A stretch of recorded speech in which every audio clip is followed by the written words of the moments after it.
Well, good morning, everyone. I know there's basically nobody in here right now, but that's okay. Um, it's a weird, slow morning. We got like 2 or 3 inches of snow again on top of the 2 or 3 inches of snow that we got earlier in the week, and OBS isn't really playing nice today. So we're just gonna kind of take it easy, chill a bit, do a little bit of reading, a little bit of writing, a little bit of planning, just have some fun. So, for those of you that are tuning in for the first time, um, congratulations. You're one of all of those that are tuning in for the first time. This is the first time that I've streamed in literal years at this point. So the rust is pretty, pretty obvious, I think, to me and to everybody else. So, my name is Barry. Uh, we'll explain Bernard Silver Shoal some other time, but my name is Barry for those that don't know. And we're just going to do some writing and some reading. This is really just to keep me entertained and consistent while I write, because I've had a goal for a long time to write more prolifically. uh, I suppose to be a prolific writer, you have to have some sort of um, reputation. I don't think that I have a reputation yet because I basically don't exist. So, um, let's transition our screen here because I'm curious if this actually even works. OBS is not being very gracious. Um, nope, looks like it's not working correctly. That's great. Thanks, OBS. Love having this big black screen on the right side. So let's try something a little different. If I don't add that as a picture or a screen capture, and I add that instead as a picture,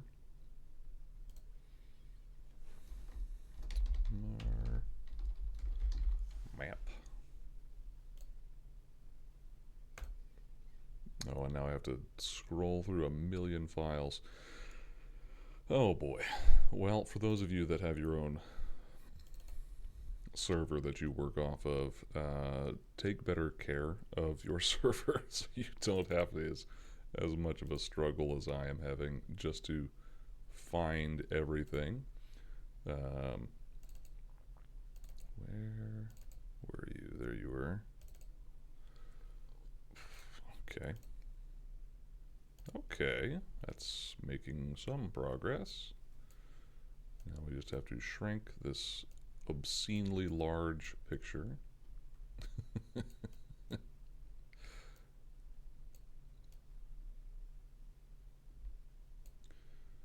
There we go. That's a little more acceptable.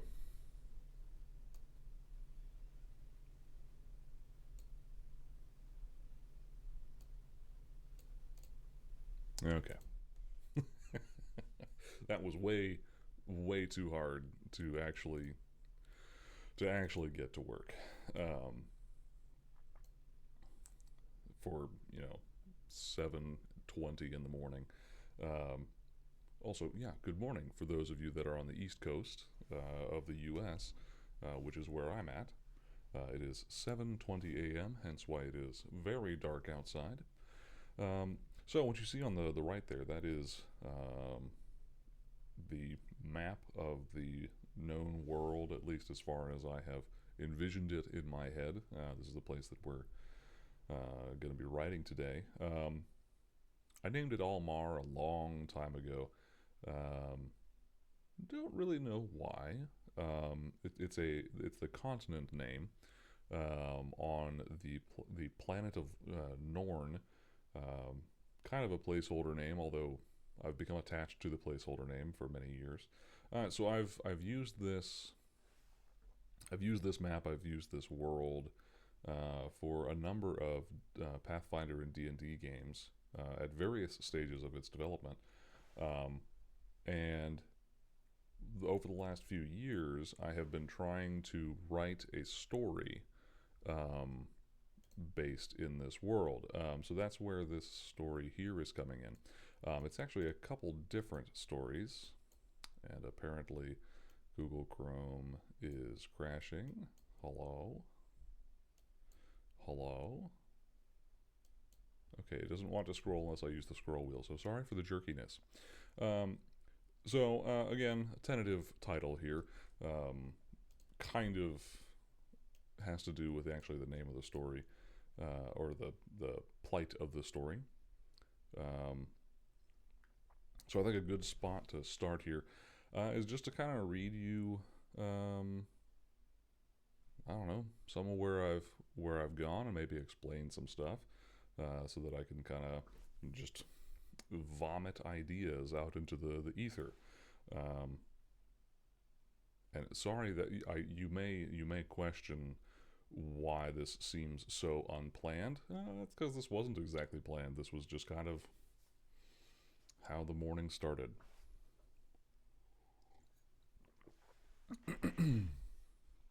So I don't know if this is how I actually want to start the story, but this is just kind of where I've put my flow of my mind at. I've actually got a break in the story. Yeah. So basically, right in between page 4 and page 5 here is actually where two different points of my writing have, I don't know, pasted in.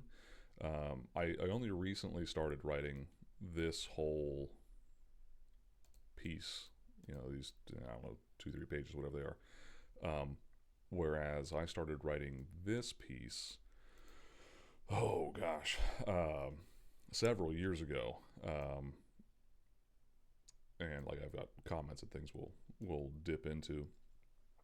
And then at a certain point, it's been a while since I've actually scrolled through this. At a certain point is where so here's actually another point where I started writing from and then blended sections together, which is kind of how my brain works for writing. I typically just write until I kind of peter out, or I get bored, or I feel like I need to write something else to tie in or round out. And where? Well, it doesn't really matter. There was another section somewhere in the apparently 49 pages that I've written. That's actually kind of insane to me that I've written that many on this story.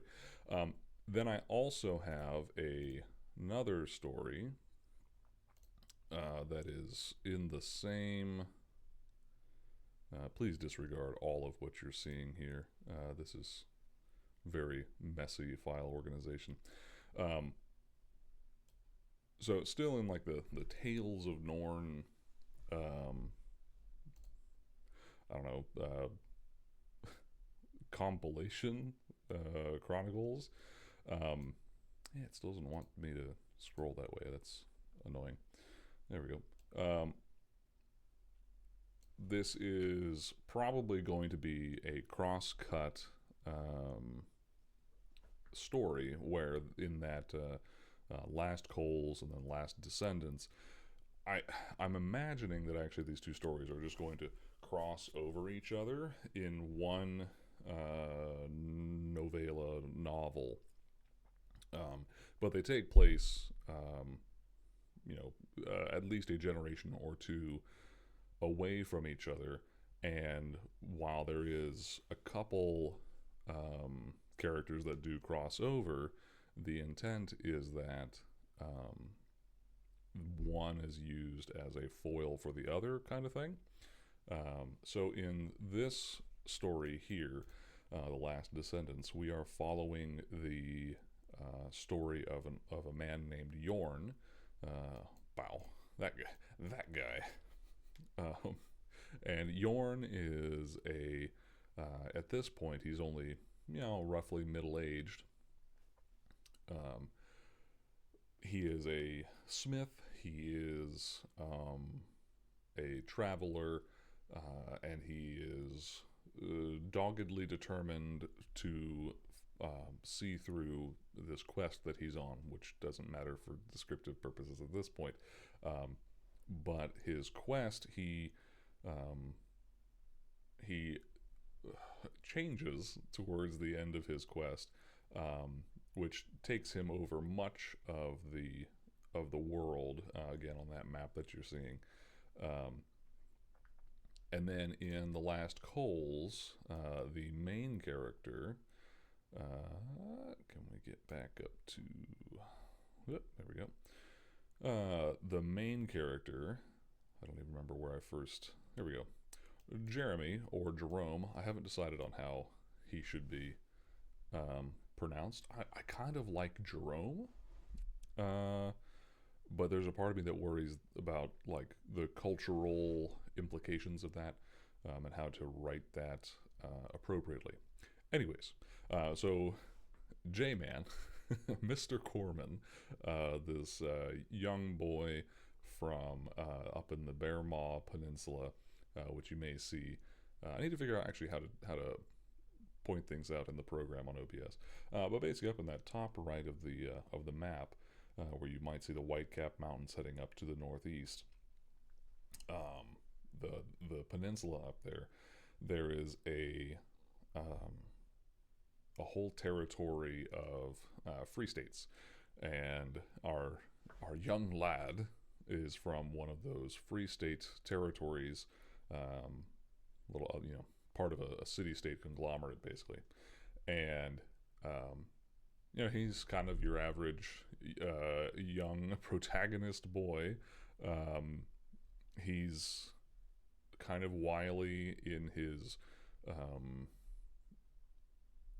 he daydreams a lot.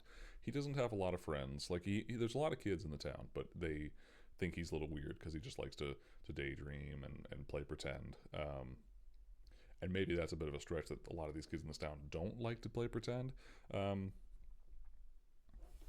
don't know. I remember when I was a kid, it was a thing that when you got to be like, I don't know, 8, 9, 10 years old, most other kids at the elementary school didn't want to play pretend. I don't know what that was about. But I remember my friends and I, we played all sorts of pretend games. It wasn't just tag. It wasn't just sports, which of course I did play.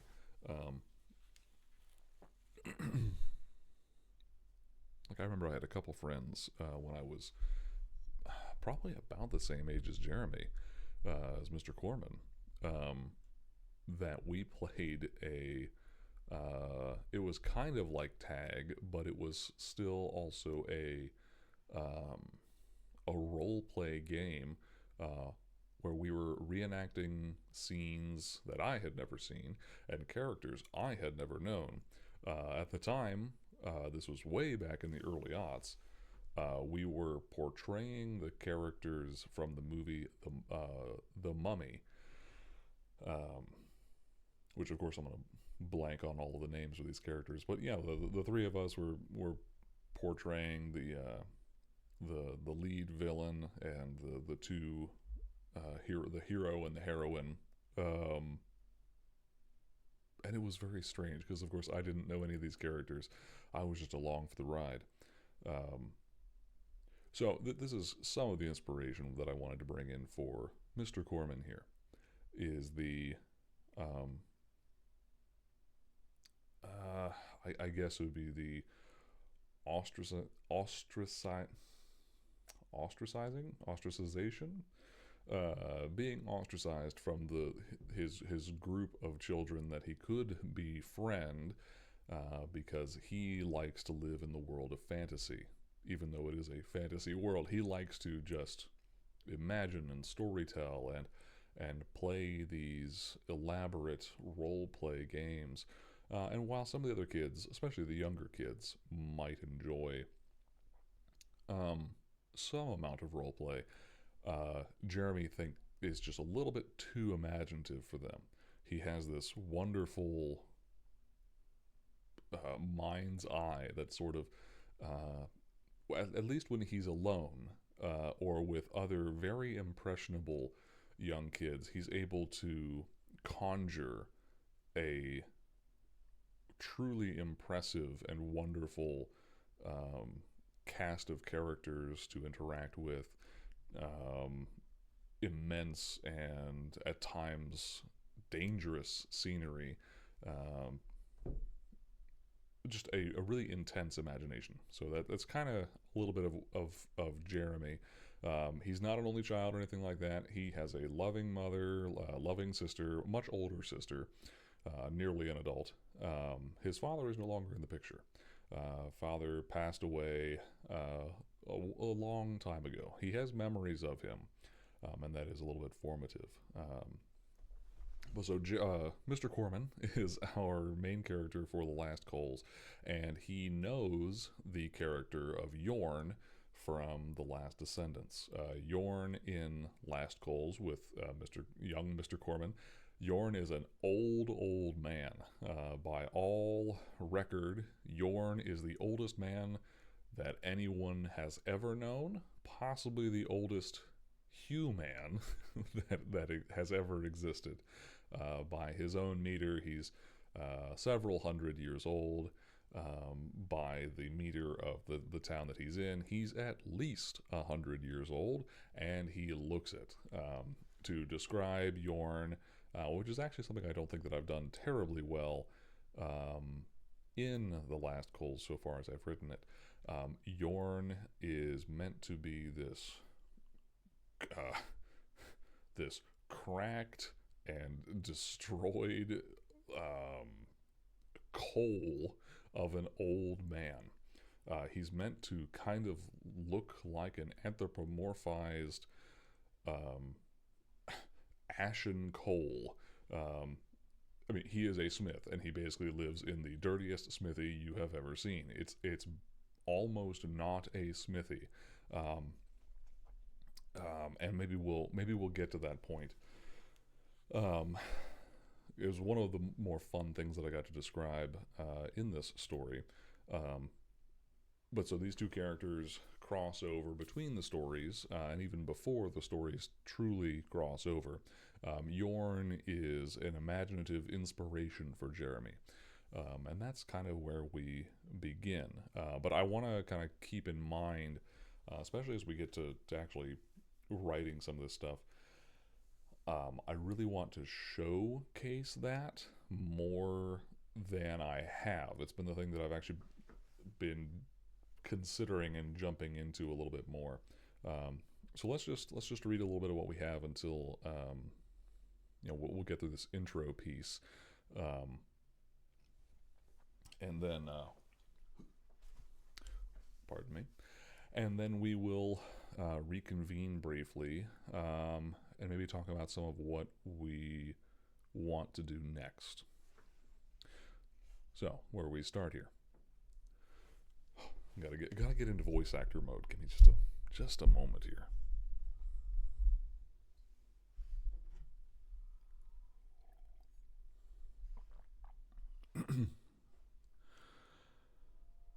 The raspy gravel of the old man's voice mixed pleasantly with his accent, long of center in words full of vowels, soft on harsh consonants, patterned in pauses while searching for the right words, and not always finding success.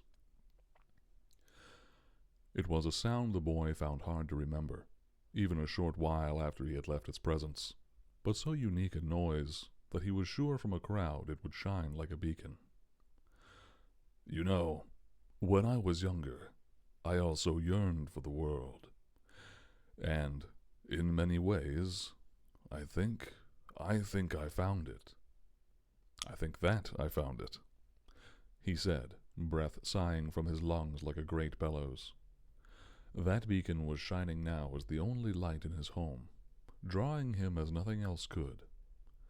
The conversation he had only occasion to join during the evening meal was now signaled to change, and he was certain the tale he was primed to listen to would be the pinnacle of his day. No, his week.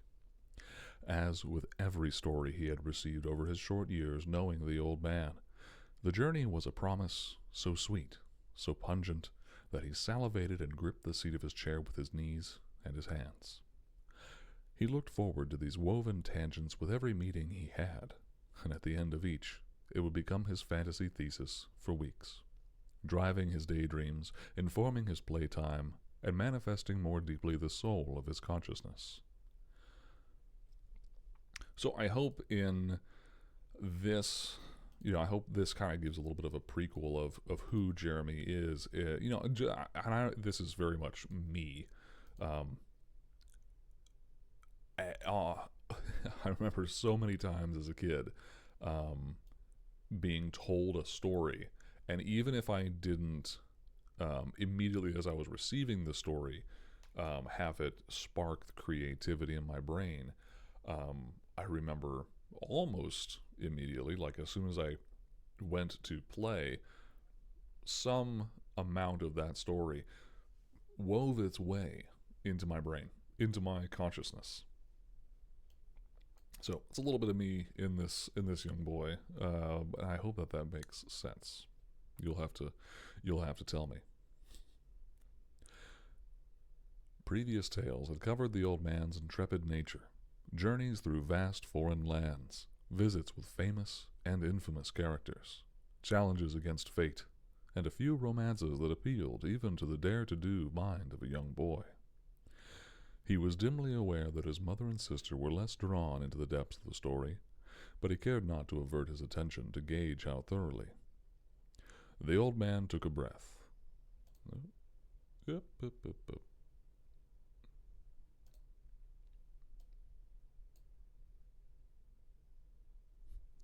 Alrighty. Hello, Echo Hellion. Sorry I missed your message a minute ago.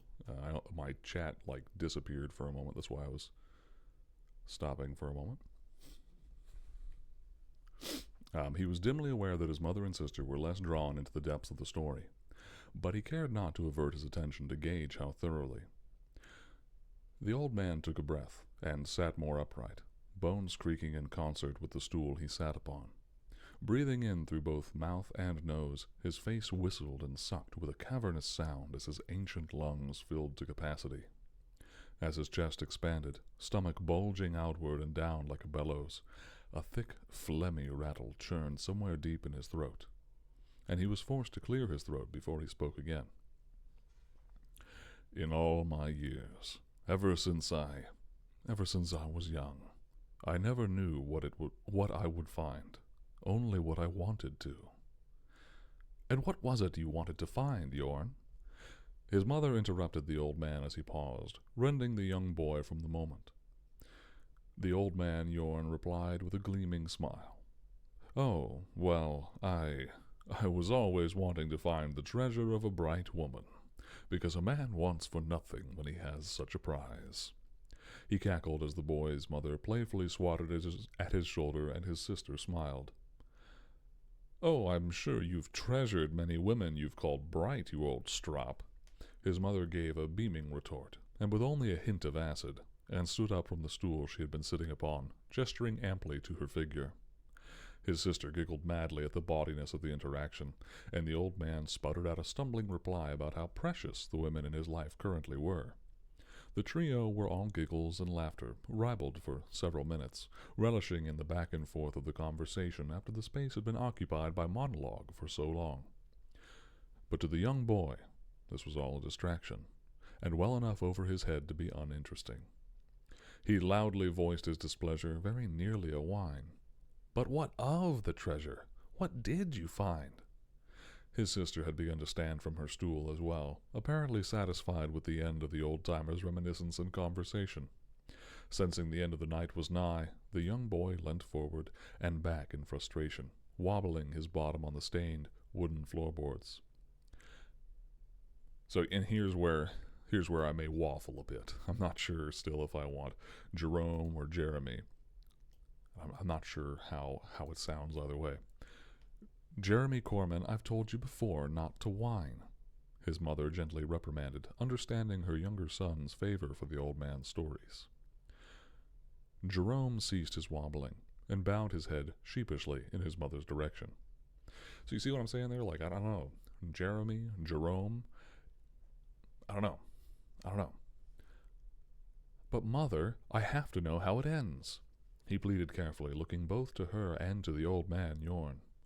I've heard all his tales from the south to the north, but I've never heard how it ends, boy. Yorn's voice had become gravel and soot, a strange strength from deep within issuing forth as he interrupted the young boy. You want to know how my journey ends, do you? You say you know of every path I've walked, every stone trod, and all seasons counted, eh? But for all this you know you'd seek the termination of it, because your curiosity knows no satiety. The already fairly dim candle and hearth light seemed to dim as the ancient man, skin more ashen than winter's sky, cragged, cragged as, I don't know, the northern mountains. So that's kind of where I left off. So I hope this kind of sets up the sort of the meta introduction of this storytelling. This is a story being told to us through sort of the lens of this young boy, as he experiences it, and as he's being told other stories, and as he's digesting these stories and weaving them into his own soul. So I'm not really sure how I want to transition from this sort of intro chapter thing. I feel as though the right answer is for Yorn to crack some sort of wise joke to Jeremy, something along the lines of like, actually I'd rather, oh god, I forget the shortcut to create a new page. Is it Control E? Nope, that's not it. Insert, where's page break? Hello? Oh, break? I was hitting the right button. I think it was just because it was between pages. So I'm almost thinking like, Yorn says, you would, oh my god, seek the end of my story well before it's time. Something like that. Do you wish me ended so soon, boy? Kind of like how sometimes older men will do with younger men, where they will create a direct challenge, very much unbidden, but in a way that's meant to just tamp down the exuberance of the younger man, which is, I think, sometimes very problematic, but it's definitely a thing that a lot of men do, where they issue challenges to at least the perceived younger, more inexperienced, more exuberant man or boy. It's both like a thing of control and a thing of like old respect, I guess.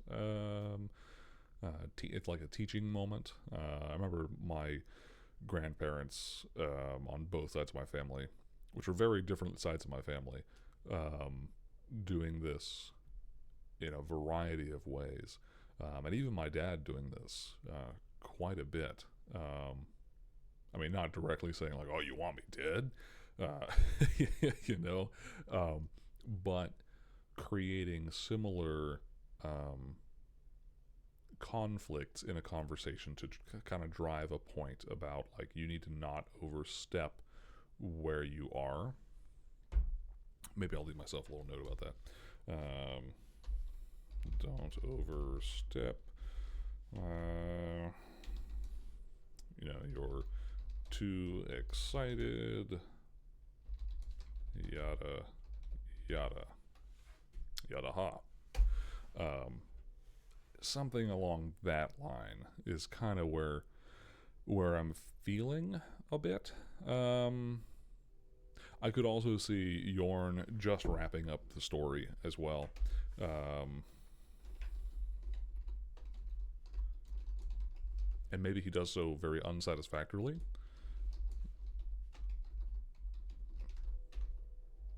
Oh my god, factorially. Yeah, I thought I misspelled that. Unsatisfactorily. Uh, because Jeremy certainly is going to have an idea of how the story should end. I think most readers, most listeners have a theory, a plan for how any story is gonna work its way out. And oftentimes, especially when you're younger, more inexperienced, you don't know what the nuance can be of a story. Actually, as I'm saying that out loud, doesn't know the nuance of the story and its complexity behind the scenes. And maybe this is a good crossover point with Last Descendants. Because again, we're wanting to have both of these stories sort of crossing over. The story of Yorn is meant to be a kind of a prequel. So basically, it's telling the story of Yorn, but I want the story of Yorn to kind of be mirrored or lead Jeremy's story. So actually, since we've gotten to this point of the tale here, we'll just put a little god-awful highlight color there as a call out. Maybe we will suggest. Bam. Oh, that's not all. I wanted a comment. Consider this. Bam. For those of you that wonder what my editing process is, this is it. It's very I would consider it unprofessional, but also I know from interacting with professionals, this is also just how it happens sometimes. Whenever I'm editing scripts for my job, this is a lot of the comments that pop up. Like, we'll also have very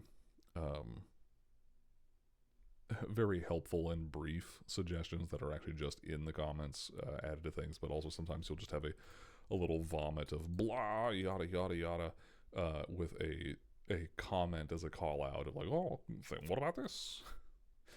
Sometimes it's very frustrating. Other times it helps a lot. All right, so I don't even know where I left off with. Ooh, excuse me. Let me just burp into the mic. I don't know where I left off with Yorn's story here. Let's scroll a little bit. Oh boy. Yeah, this was a lot.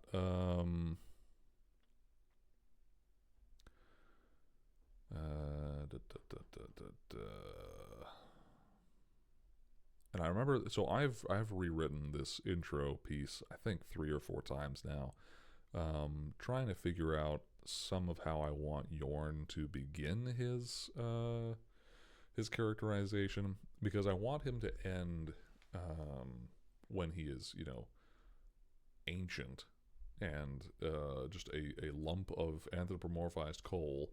I want him to end as wise but not willing to not willing to force his wisdom on anybody. Like, he's willing to give it, if it's sought or if it is welcomed, but he's not willing to, um, I guess, thrust himself upon any situation or any person. He doesn't. He doesn't so much care to be a pinnacle of the community or anything. He just wants to live and let live, and occasionally help out if his if his years can be of assistance. But I feel like people definitely don't start that way. If they did, if they did, and if they do, my entire worldview would just be destroyed. um, so I kind of want him to start out like almost troubled. I want him to be on a journey, and I want the journey because eventually we're gonna have Jerome take a journey. Certainly not as sizable or intense as not as sizable or intense as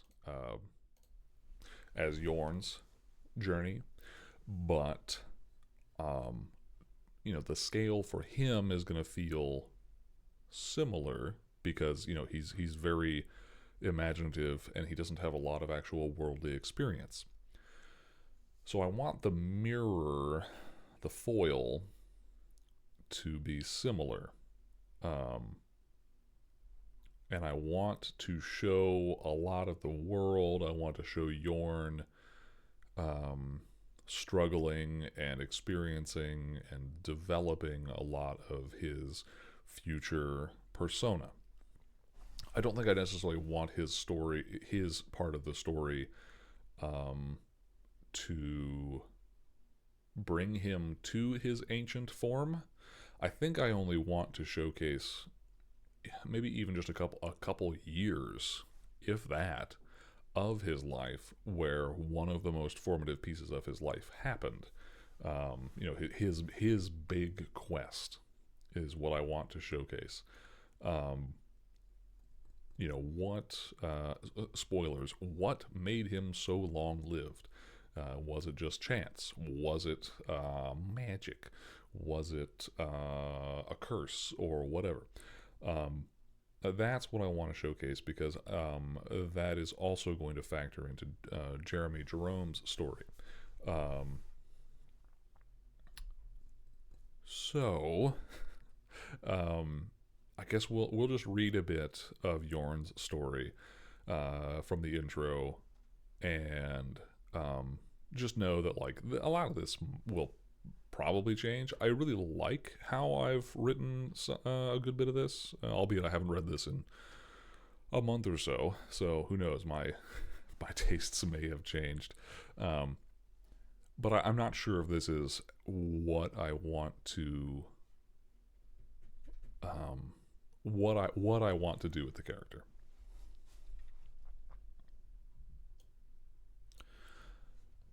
Waking from a fog, Yorn groaned with the sizable effort it was taking to rise to a seated position. Sweat, musk, and the vinegar sour of old ale and spirits surged through his nostrils, panging deeply into his sinuses and reminding him of the lonely debauchery he had indulged the night before. His head swam from the liquor and pleasure dusts, drowning his mind, but as the numbness of his arm was reporting, it was not the hangover that was giving him the most trouble getting upright. Instead, it was the trio of legs, arms, and torsos sprawled over and around him in a pile of variety nude disarray, weighing him down to the floor of the common room. Smooth, rough, haired, bald, and all various shades of tans and browns. Fleshy and angular, the bodies collapsed upon him told a tapestry of foreign affairs and adventure. And yet, looking upon them in near stupor, he was unable to recall any names or details. It was most likely, he decided, that these were more local than he was, regardless of their looks, and he wondered at the state of his coin purse and accounts book. Uncaring of how much he jostled his companions, Yorn cajoled his arms and legs free, and half rolled, half crawled out from the pile. Quite out of breath by the time he had reached his freedom, eyes still catching extra colors and light reflections from the influence of the drugs he had imbibed, he rose unsteadily and began to search for his belongings. So, this is one of the things that I'm a little uncertain of. I like this. I think this is kind of cool. Not in a you should go out and get drunk and sleep with many people kind of thing. That's not what I'm trying to say. I'm also not trying to say that's a bad thing. I'm just saying I'm not trying to make this a goal for anyone. This is not meant to be a prideful, aspirational example. This is supposed to show that he's made maybe not quite a fool of himself yet. Spoilers for the next little bit of the story. But he is supposed to be making decisions that are questionable and don't show very well his wisdom, if he has any. It's supposed to show that he is willing to lose himself for at least some reason. And I do get into that a little bit later. But, I wonder if this is at least the right way to start this, or if the way that I've explained it later is either appropriate or even enough of an explanation.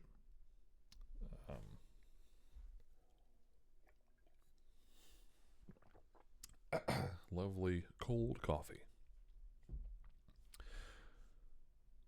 The room was roughly circular, with a large fireplace on one wall burning somewhat lowly, and filling the still air with the calm crackling of the resinous wood laid haphazardly in its stony enclosure. The walls of the room were plastered with some sort of earthen material, and had been maintained almost as well as the fire had been overnight. Long cracks and occasional missing pieces had been painted over with natural dyes, probably for many years, creating a menagerie of faded yellows, browns, greens, and reds with no real continuity of pattern. Large log studs separated each wall section, where they stood supporting the similarly sized angled beams. Each of these were angled with one end branching up and over the room to where they met in its center, lashed together with what the casual eye would mark as ancient, rugged rope, and decades of soot and dust. To Yorn's practiced eye, however, it was obvious the builders had been clever in their construction. The lashing was only a long-forgotten decorative addition, hearkening to the even more ancient building practices of the region.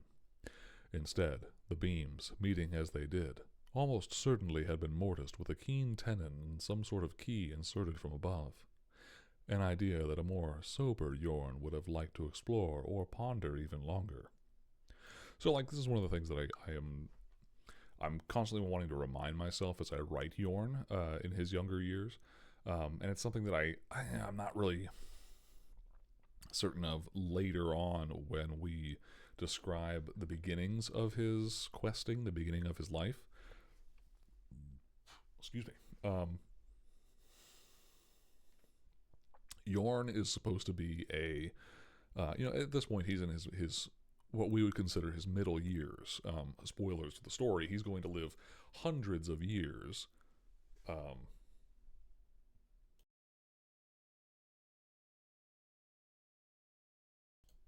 He's going to live hundreds of years, but he's meant to be a master builder. He's meant to be not just a builder. He's a smith. He's a practiced carpenter. He is I guess he is just a builder. He is meant to be this guy who spent his entire youth doing nothing but building, sketching, carving, hammering, nailing,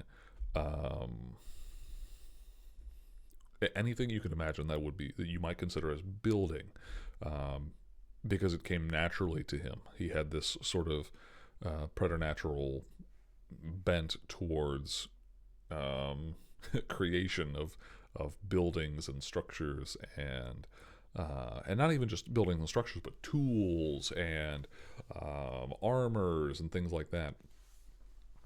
Metal and wood, to him, are as clay in the hands of a potter. Not that he can actually like grab wood and just shape it. Not that he can grab metal and shape it, but he has this incredible ability to meld things through working them in traditional ways. He can just see how. I mean, like they say, as a master carver or like a practiced tradesman of many years would be able to do, where they can just look at a log and go, oh, okay, I can get an axe, I can get a whatever handle. They look at a rock maybe and they go, oh, okay, here's what I can carve out of this rock. Michelangelo, whoever from way back in the day, you look at their sculptures and you go, how long were they walking through marble mines to find just the right rocks? Or were they able to just take whatever rocks and go, bam, this is how I'm going to do this, just going to make it happen. Yorn is able to do that stuff.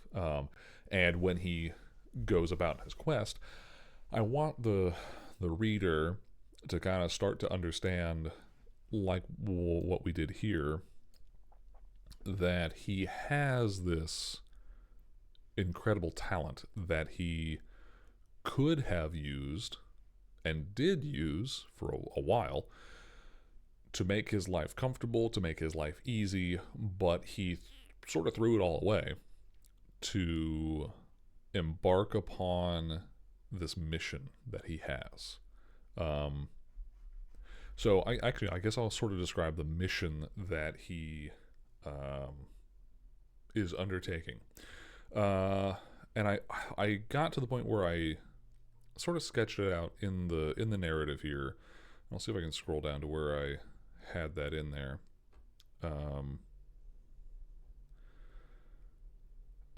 Yeah, here we go.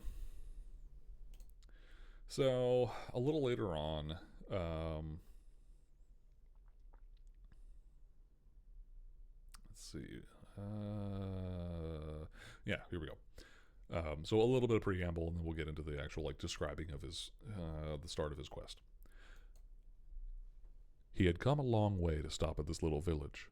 Garrett's Shale had been the name given him at the last town he had stayed, but these folk called it Shatham, rather than attribute the name of their late Duke Garrett, apparently not well regarded, who had passed on nearing a decade prior.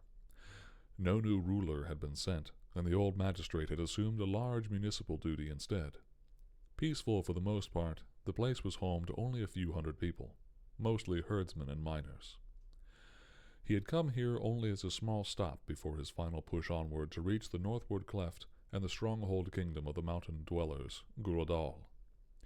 The cliffside holds where the northern met the southern range of the mountain fall, or the Mount Fall, was, according to the records he had perused at the Guildhall, a relatively safe 6 to 7 months' journey from the coast, covering approximately 1,000 leagues.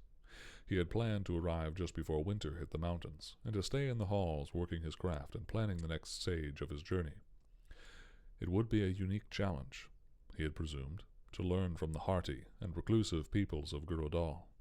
Their reputation preceded them their reputation preceded them elsewhere as gruff and untrusting of outsiders, largely isolationists and hateful of intruders with no reason of coin to enter their lands. But Yorn had prepared for this. Since his first day at the forge in his town of apprenticeship, he had been driven to become skilled in every aspect of his craft, and demonstrated an obsessive need for proficiency. So, already, I don't know if I like this this jump here, where it's like, oh yeah, he we're just going to briefly say that he felt this need to be obsessive.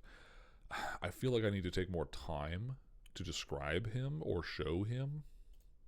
But I think that's what's it, is I need to actually show him in his obsessive drive for proficiency, or, and I think this is kind of what I'm leading for, I think I need this not to be a need for proficiency, but to show that he is, um, again, like preternaturally proficient. Uh,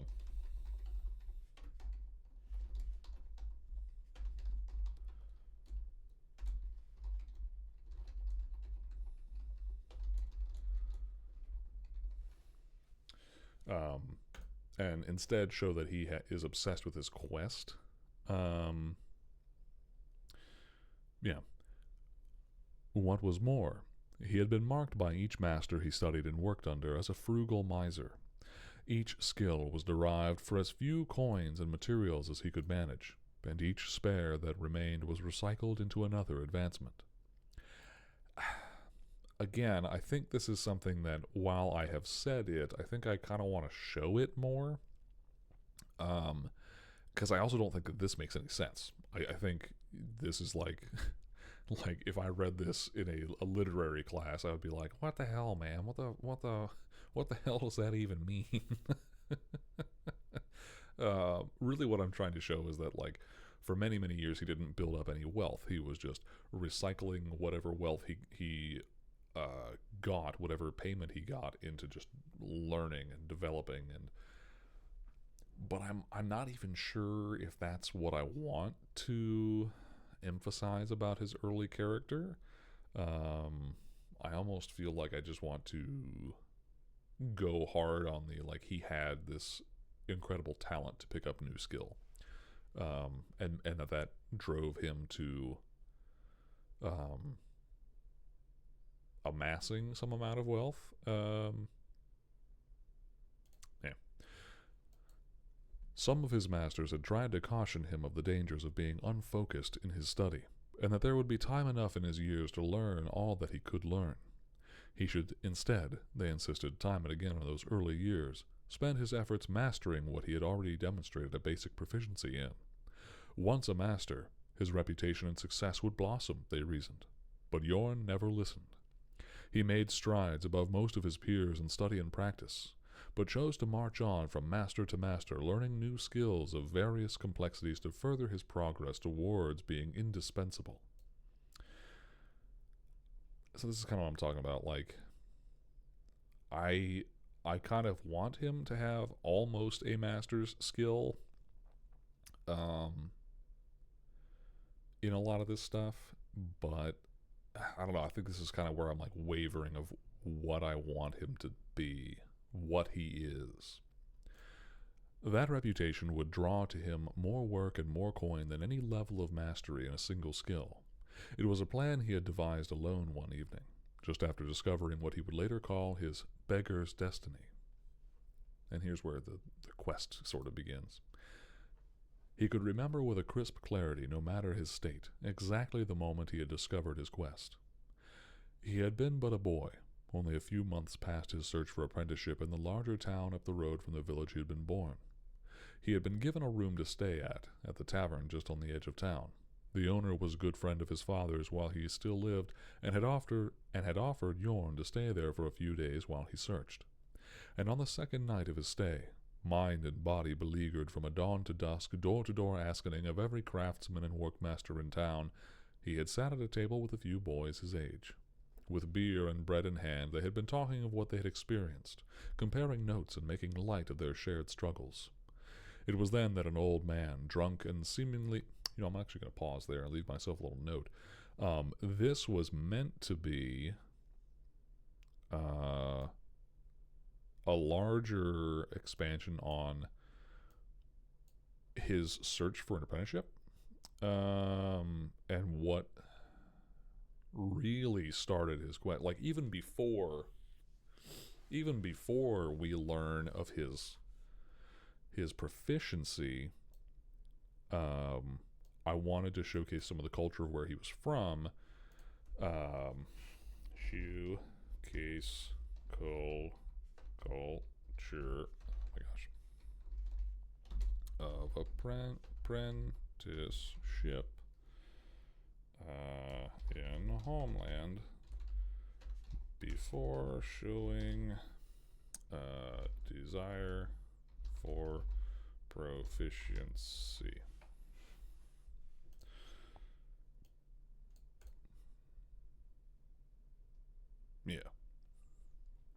So, like, I really want the order of operations here to be instead that Yorn is,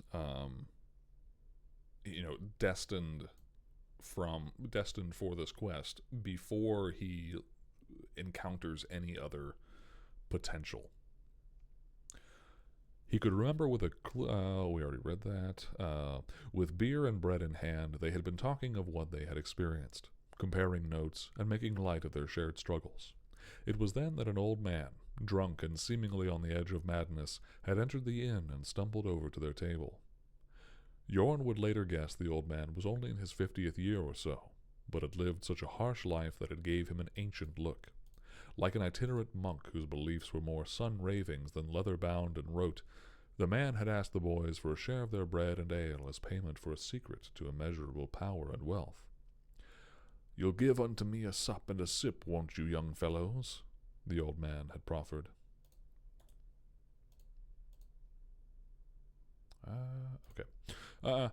I've a tale to tell that'll make you kings and gods if you'd only wet my lips and fill my belly.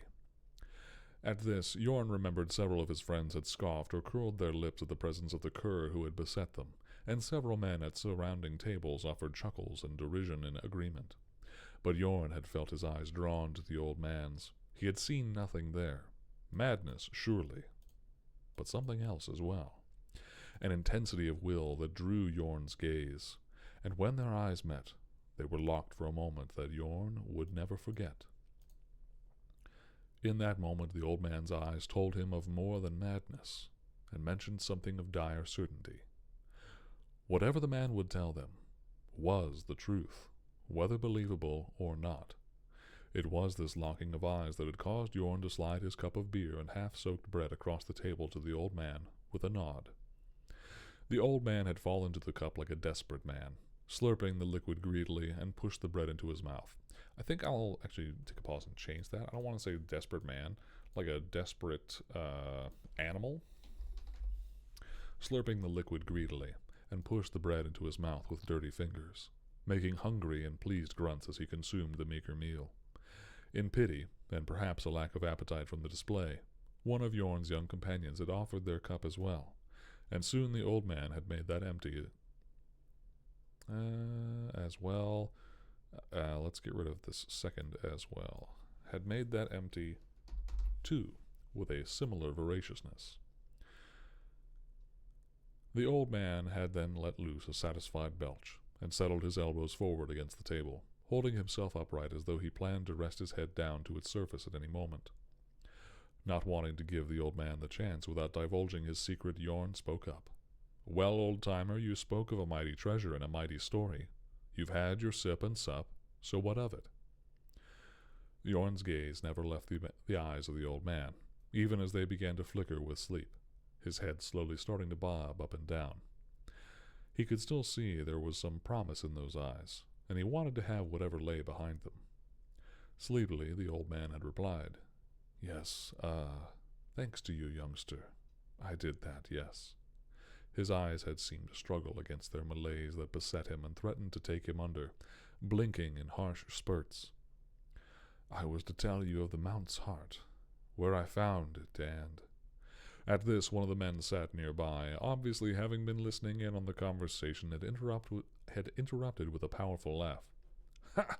You old fool! You had better have coin to repay these gullible children, or else I'll beat your hide and call the sheriff. That old miner's tale is as much bog water as the scum in the gutter." The old man had cringed hearing the threat, and Yorn felt a moment's pity for his difficult existence. But the old man would not be halted in telling his tale, and had offered a swift and uncharacteristically potent rebuke to the rude man instead. "It's no more bog water than what runs from your mouth, you brazen mule. You want to see the way to the stars from your ass, then let us out of the alley after I finish." This had brought a general uproar from the surrounding tables, and several of the boys, and was enough to settle the rude man's conflict, at least until the old man was done with his tale. He had then continued, with a gleam in his eye, as though tears were starting to well there, the tiredness mostly gone, but threatening to take hold yet again. "The Mount's Heart is real, my boy, and I have as seen it with mine own eyes. The soul of the tallest point of the world it is, the seed that sprouted the mountains of the north, the south, the east, and the west. The thing that lies at the core of what long before man was higher than the birds ever knew. It spawned the greatest peak of the world, and from it grew the rest. And to you, young prentice, I'll tell where it lies. Far from here, north of everything you've known, beyond friend and foe of countrymen lies a sea of steam and peril, where the tallest falls and largest rivers flow down. Below this body of water, so hot it would take your flesh from your bones, lies caverns and passageways deeper than man has ever delved, where the sun's light has never been imagined, where night is the rule, and the air hardly stirs. Delve there, where the rock becomes warm, warm until hot, hot until burning, where the air begins to move again, and is filled with gusts of miasma from unseen places, deeper still, until again light becomes the rule, but not from the sun. And there, where the rock begins to move like the blood of the earth, surrounded by a great skeletal tree root, is the gem of creation. Again, scoffs had arisen from the surrounding men, and someone had said, "Oh, is that all? In a cave below an ocean of burning water, where the rocks move as blood, and the air kills without warning, where light is found without the sun, there is to be found, within an ancient tree root, a gem with the power of deific artifice? Why, such as this, and I wouldn't need a map to find my stockings after betting my wife." This had drawn a raucous applause and laughter from most of the tavern occupants, who had apparently become audience to the whole story and interaction. But for Yorn, it had spelled the beginning of a desire he had never yet known as sated. He and the old man had remained with locked eyes for what felt like several minutes, and Yorn could sense such pride and certainty in what the old man had said that he knew it to be as true as the man's soul. Even when the men at the bar had grabbed the old-timer by the collar and thrown him roughly out the door of the inn, complaining of his begging and sour smell, Yorn had quietly thanked the man for his prize and vowed to have it as his own. So that's Yorn's quest. He's searching for the gem of creation. I won't spoil what that is just yet, because also I don't entirely know what it is just yet. It's a MacGuffin. He's looking for the MacGuffin. He wants the thing. He wants the big mystical magic thing. I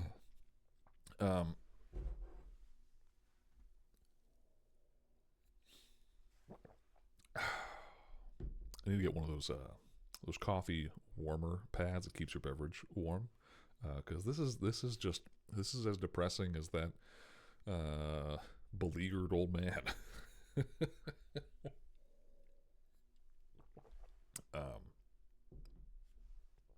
So this is again where I'm kind of reaching a conflict, where I am actually really proud of this section, like this whole section. I think this is some of the best writing I've done, which feels really stupid to say out loud. But even when I'm reading this, I feel drawn in. I guess you'll have to let me know if you also feel drawn in. I love this description. I worked on this for way too long. This quest telling, and I kind of wanted it to feel as though Yorn was not just hearing this old guy say this. Yorn is tinging this with his own desire for the quest. So there's even a little bit of like the storyteller being added to the story told to him through his own mind. You know, as you do, where like over time your mind alters what it is you hear and what you see.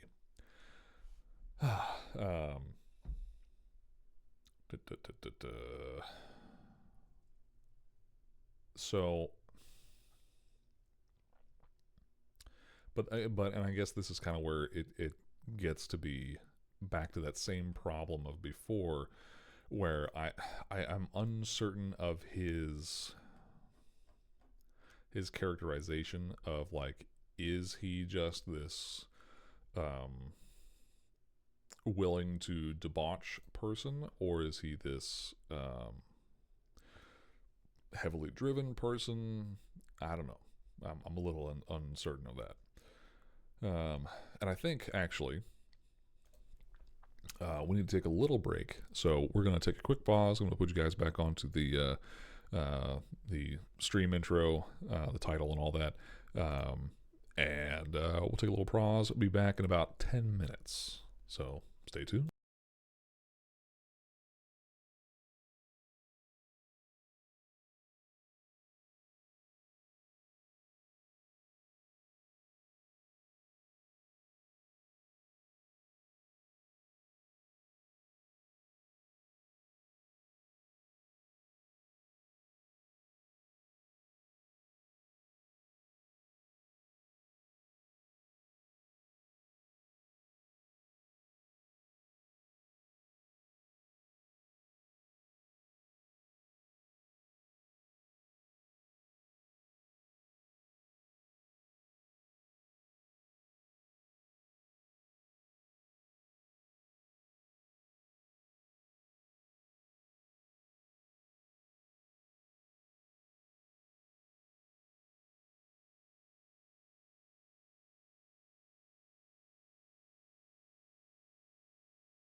Alrighty, so thank you for letting me take a little pause there. Um, had to take care of a couple things. We got a little cat that was making some noises down in the in the downstairs, so I wanted to make sure that she was still um, committing crimes against humanity, uh, as was planned. So Echo, I hope you're still here. I know you've just been listening in, but feel free to chat at all. The chat is still functioning now, even though we had that little hiccup earlier. So if you had any questions or whatever, feel free to interact more. So actually, while we're here, I was quite certain Proffered was correct.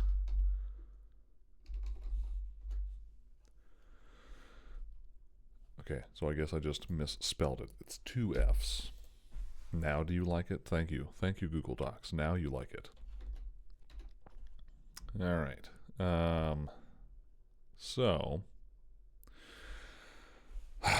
So we're back to sort of my consternation of the consternation of Yorn. We could call this chapter.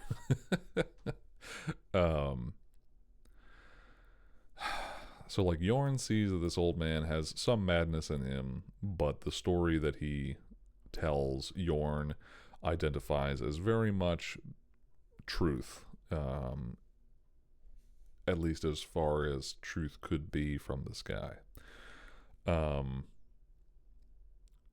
But and I guess let me head back up to let's see, more description of Yorn with the pile of bodies. Where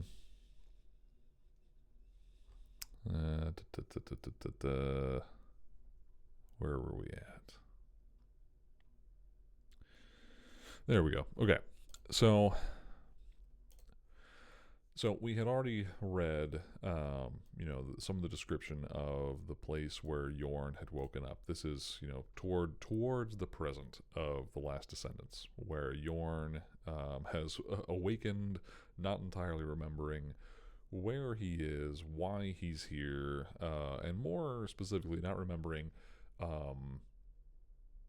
the bodies that are slumbering on top of him and underneath of him in wherever he is at.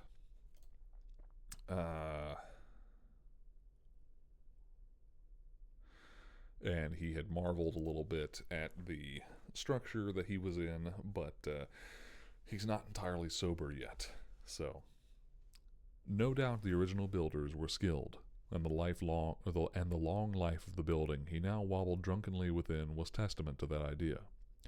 However, the ages had not left the structure in the same hands that built it, and additions had been made and removed or altered over time, lending a more ramshackle first impression. Simple wooden racks and shelves adorned several of the walls with some moldering, he noted with a sniff, cloth facings that delicately obscured the items stored there. 2 small tables sat awkwardly, spaced opposite each other, slightly to one side of the room, set with mugs, jars, wooden bowls, and the remnants of the simple fare he and his party had consumed over the night's duration. Small, 3-legged wooden stools of a fairly rough carving miraculously still stood after what must have been a loud and raucous evening. Evidence of their activities were strewn across much of the floor, and he noted with a crooked smile had even reached the tops of the shelves. Was that a pair of undergarments hanging from the rafter? Slightly larger piles, located near the back wall and by the only door leading in and out of the room, seemed to indicate that they had deposited their belongings here to begin the night. Thankfully for his addled mind, the piles seemed not to have been much disturbed during their carousing. Yorn waddled over to the pile by the door, spying his cloak and ornamental brooch laid atop his satchel. A simple and flat penannular brooch, adorned with an iron hammer whose head intersected the arc of the fastener, identified him as an accomplished smith and builder. Its creation was one of his final tasks in apprenticeship, and he knew if he were to turn the device over, he would see and feel his maker's mark upon it. It functioned as both a signal to others in his profession of his rank, and also as his stamp for marks of sale and other important documents required of him. The unique pattern had been used countless times to daub into ink and onto bundles, wooden tallies, parchments, or other accounts-purpose things, and the small imperfections in its surface held onto the dark dyes that had intruded there over the years.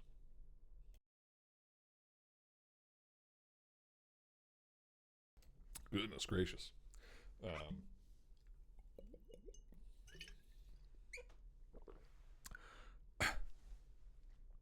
Oh, I'm a mess. I haven't actually done this kind of long-form narration in a while. Longest script I've read recently was probably 5 minutes, if that.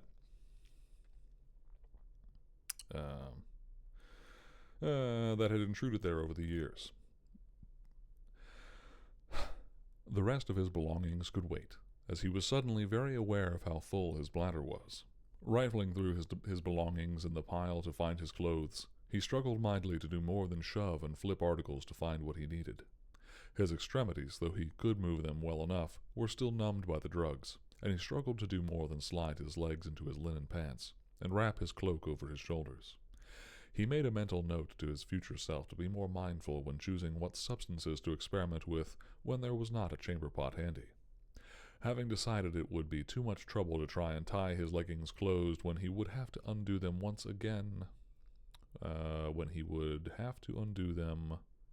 once outside anyways, he began his stiff waddle out of the common room, holding up his waistband with as tight a grip as he could manage.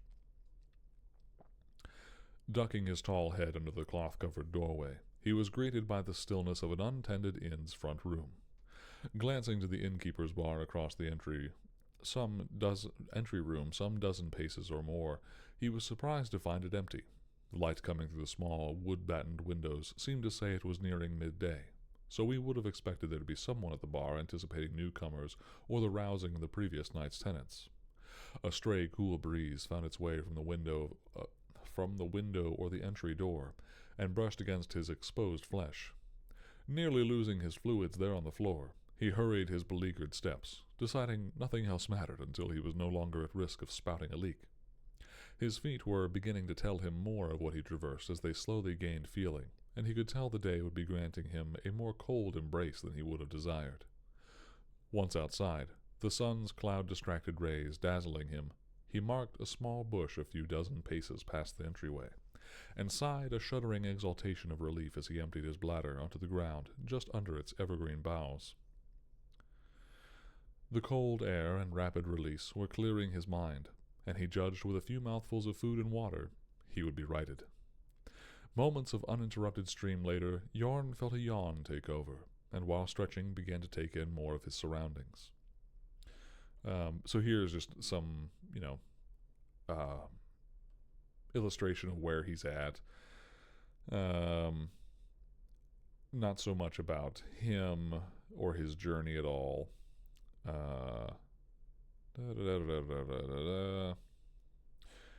Feeling the steady breeze pulling his cloak back from his body. And actually, here's actually a thing. So here's a discontinuity. I say here that he has his cloak on, but up there, I just said that he put on his pants. Yeah, Warren waddled over the pile by the door, spying his cloak and ornamental brooch laid atop his satchel. The rest of his belongings could wait, as he was suddenly very aware of how full his bladder. Rifling through his belongings to the pile to find his clothes, he struggled mightily to do more than shove and flip articles to find what he needed. Numbed by drugs.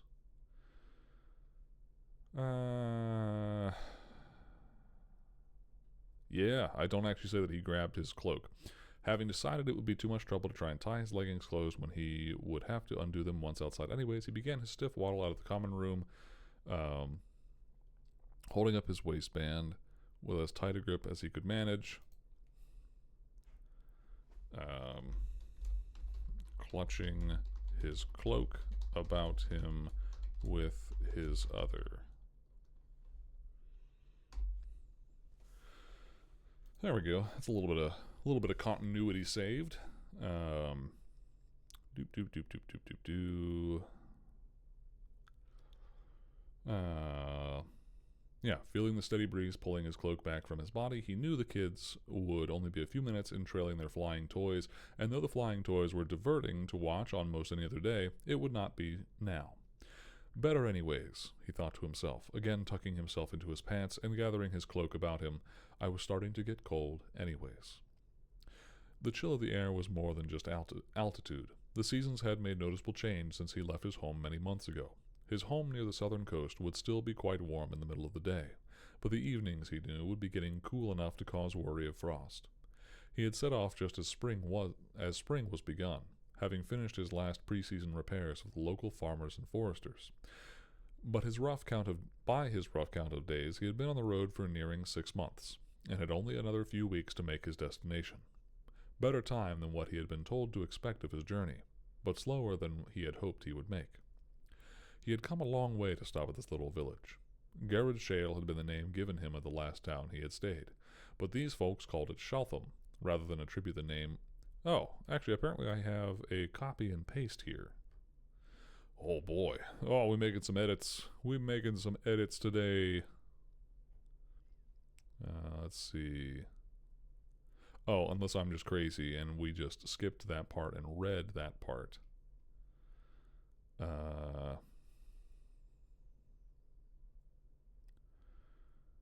Okay, I think I'm actually just crazy. I think, yeah, we skipped ahead and we read that part. It's all good. It's all good. Everything's fine. Okay, so then he describes yada yada yada, or he doesn't really describe, but we describe. And he gets the story, the intro.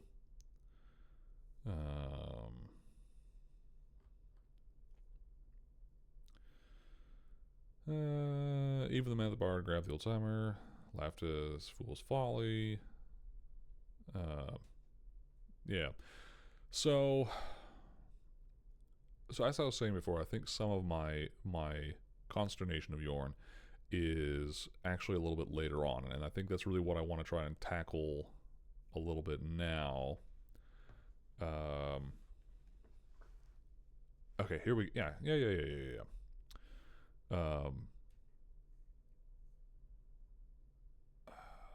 Gold and silver poison. Okay. Laughed at his fool's folly by everyone else in the tavern so many years ago, the fable taught to children of miners and jewelers was his chosen destiny. He had, and this is kind of where I'm starting to kind of change what the origin of this story is, or at least, maybe he's heard of it from somewhere else. And I think I wrote this at a different point than the others. Laughed at as fool's folly by everyone in the tavern so many years ago, the fable taught to children of miners and jewelers was his chosen destiny. He had heard such tales when he was in swaddling, and young enough to believe in such stories. The gem was more than just a beauteous ornamentation said to be worth an entire kingdom. It was storied to have aspects rivaling that of the gods, and Yorn would later learn in greater detail it might even surpass those distant unimaginable beings. To those who might unearth and view it, it was said, knowledge and power beyond mortal reach would be bestowed, and to any who might reach out and touch its crystalline form would be graced with the grace and virility of a deific being. Yeah, that's not great. And to the prophetic, fabled, and usually tragic individual who was able to remove it from its fantastical, impossible hold and install it upon their brow, this was said to mark the ascension to godhood. So this I really am not a fan of. This is a good opportunity for show, don't tell. So I think as I'm remembering what was happening when I was writing this, this I think was just an artifact of my trying to vomit an idea onto the page, where I wanted to, give myself direction of Yorn was captured with the the tale that the beggar told him, but he certainly would have been exposed to this tall tale, at least as a kid, and that's kind of what I was trying to show here.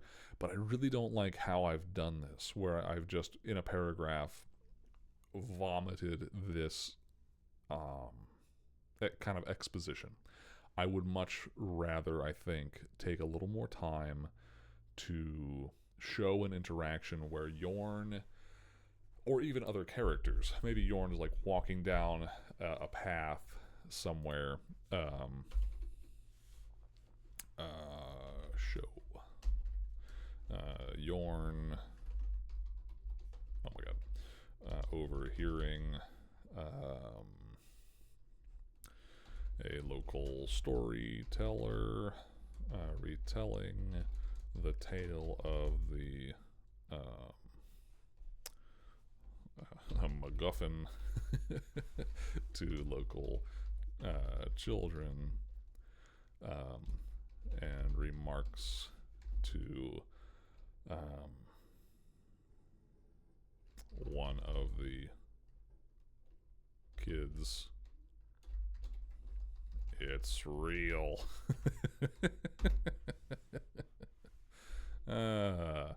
Yeah. Yeah, like that's pretty classic.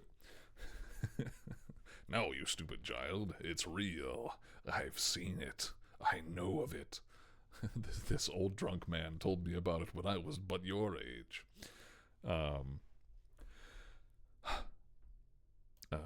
Let's see.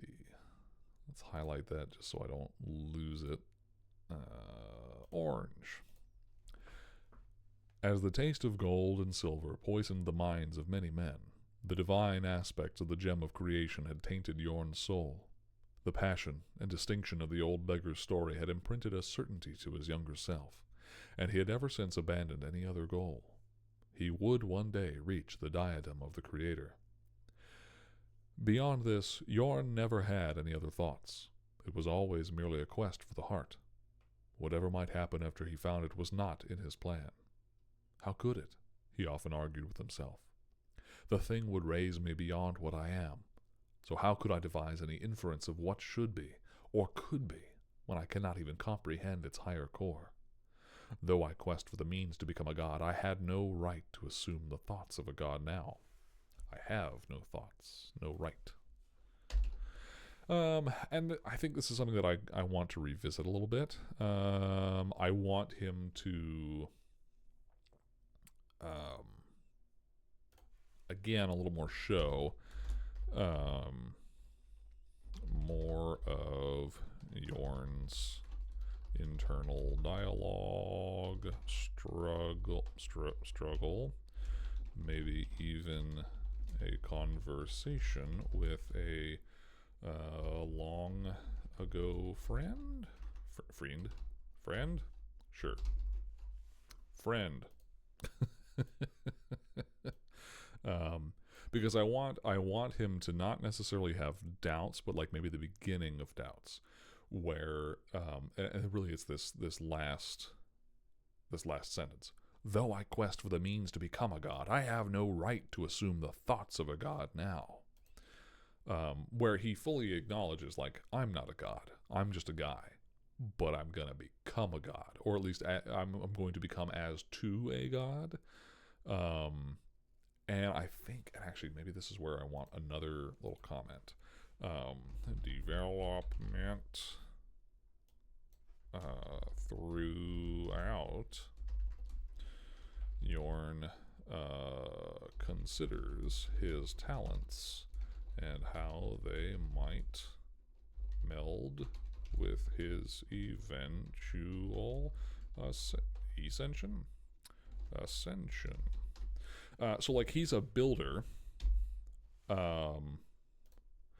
He's proficient and all that, and I think I want to show throughout that he's experiencing a lot of the world, that while he was extremely focused on his talents in search of this godhood, or maybe it's before he's in search of this godhood, but he has this talent, right?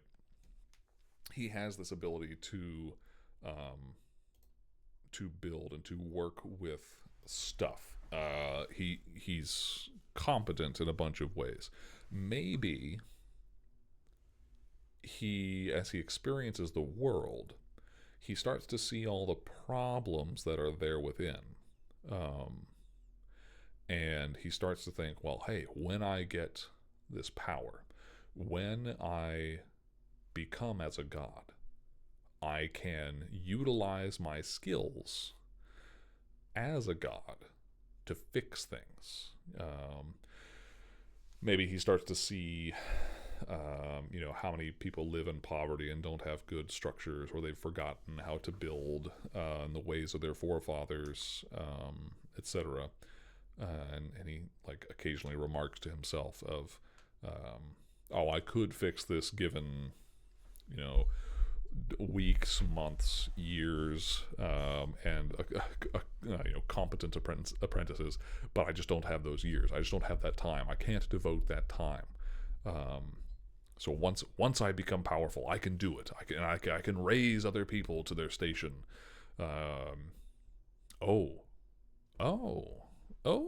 Maybe if I had more years, if I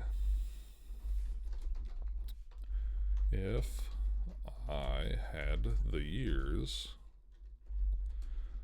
I could construct the world and repair the strains of time." Something like that. Yeah. There's using our brain. And I realize I didn't show you guys any of what I was typing in that comment. My bad. So, again, this is just, me vomiting ideas out into the ether. If I had the years of ages, I could construct the world and repair the strains of time.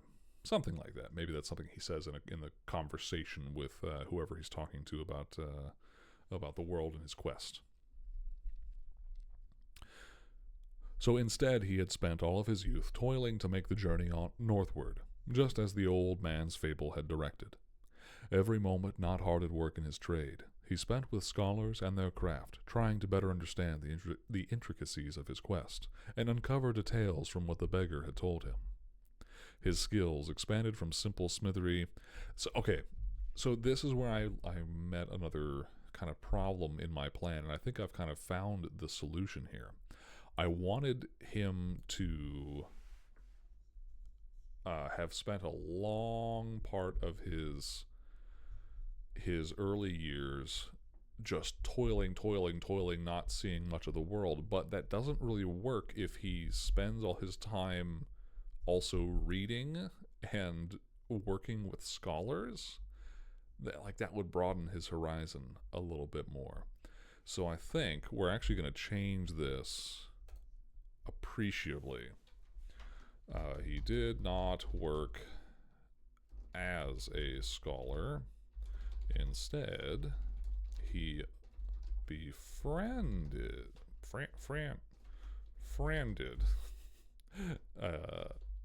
a scholar of whom he conversed with about his quest, destiny. This granted him access to maps and aided his plans. Yeah, there we go. So this is really what I wanted to get out of this stream, or these eventual streams that I'm going to do as well. I am planning to stream tomorrow morning as well, so Echo or whoever might still be in here, if you are, Echo Hellion, hello, seems like you're still there, still lurking around. If you are interested in tuning in again tomorrow, because we'll be wrapping up here in about 15 minutes. Tomorrow we will be continuing with much of the same. I think what we may actually do is we may just take some time to sketch out. Where am I at here? To sketch out.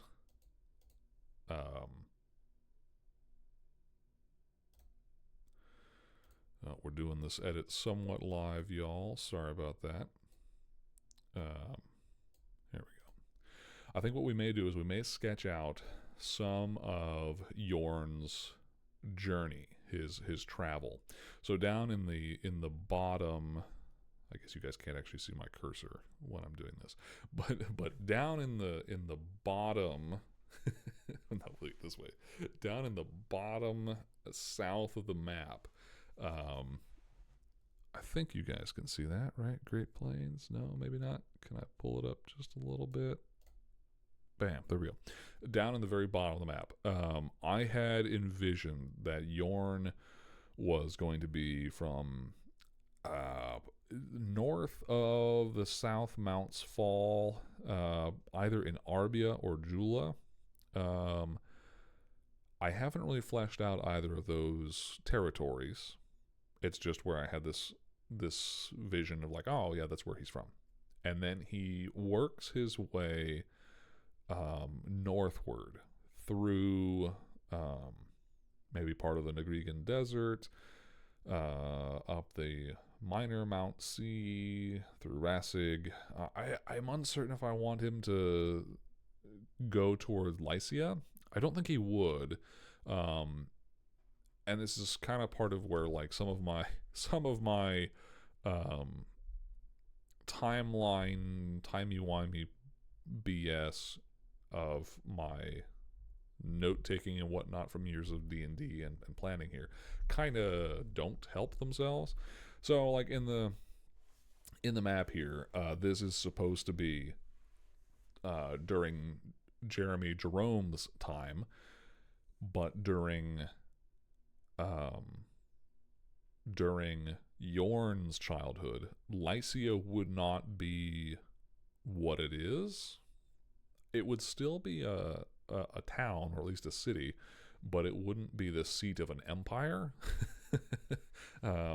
The Lycian Empire is supposed to be a relatively new thing. So I don't know. And when the Lycian Empire comes about, it is a unification of all of those territories in the Lesser Ulmar Wastes. But maybe we change some of that timeline. Maybe Yorn is traveling during some of the unification wars. That's not really a thing that I've identified. It's not necessarily called the Unification Wars, but maybe part of the struggle of his travels is traveling during these uncertain times. Yeah. We're gonna leave us a little note at the top of our thing here. Yorn travels during the uncertain times of the Lycian wars pre-Empire. I think that would be a decent story addition. Of course, now that I've scrolled so far up the document, I now don't know where I'm at. Okay. So let's bring back up our document. Where is our document? There it is. All right.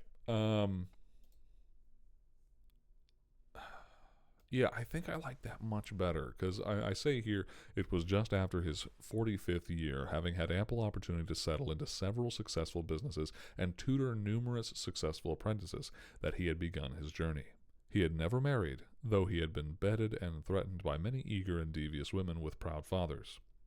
He knew his success was a draw, and if he had not been married to... I don't know if I think this doesn't matter. Oh, that's not what I want. Alt-Shift-5. That's what it is. There we go. I think it doesn't matter. I think that doesn't matter. I think I would rather, if I'm going to show him carousing, I would rather show him experiencing the world. That he had begun his journey. He knew his success was a draw, and if he had not been married to his quest, he might have considered several over the years. That's better. He may very well have risen the ranks of his guild and become a wealthy man. He could have seen his first child grown and perhaps marrying, thinking of children of their own. But instead, he only sought methods of delving, maps charting his path, tales detailing the follies that might befall him, anything and everything to further his pursuit of the Mount's heart. His sacrifices had been many. No family or friends remaining. I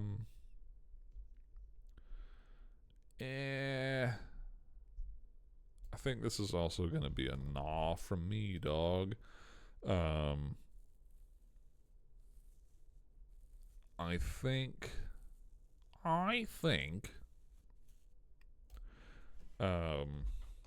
he had few friends. Scholar, craftsman. Maybe this craftsperson is like his antagonist. I mean, maybe not truly antagonist, but like foil. You know, the guy or gal that's basically doing his best to actually be a craftsperson, while Yorn is being a talented craftsperson in pursuit of his quest. He smiled wanly, remembering his companions of the night previous. Sometimes he was called callous, and he supposed that he might agree with the assessment. Even now he could not remember the names of the bodies that had covered him and warmed him through the night. A marvel of his journey that he supposed should be counted as a sign of good fortune. It had been some time he had enjoyed... What was I trying to say here? It had been some time since he had last enjoyed such exciting revelry. Perhaps I lost a bit of the plot last night. Yorn relented to himself. After all, I hardly feel I remember much of what occurred, and I still can barely feel my toes.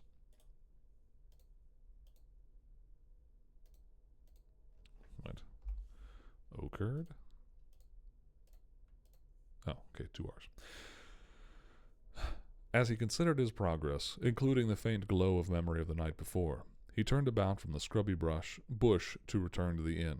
As he pivoted, he was able to catch his reflection in one of the glassed windows of the inn. It was not an image he found appealing, and he wondered how he had convinced his companions to spend such a night with him. Time and struggle had made him thin. When not as well fed, staying in towns where good food and drink were available, many would probably describe him as gaunt, nearing sickly. He was taller than average, and needed to stoop through most doorways.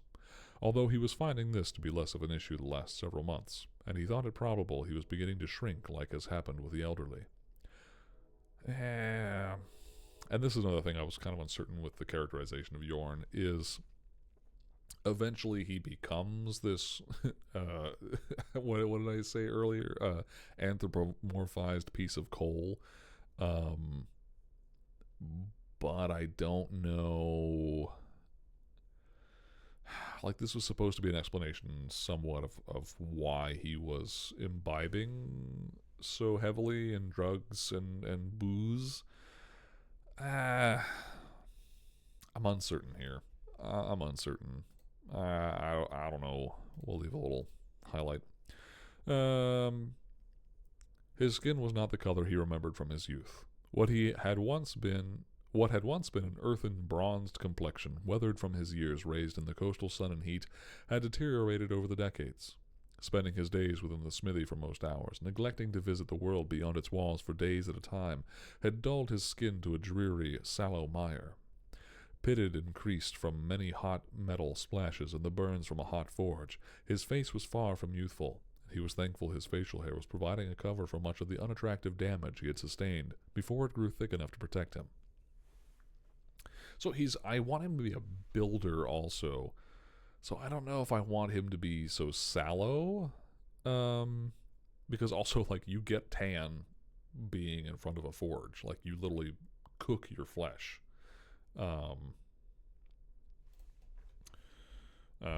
He would have cooked himself while at the forge. Also, he worked with carpenters, etc. Maybe just not healthy skin.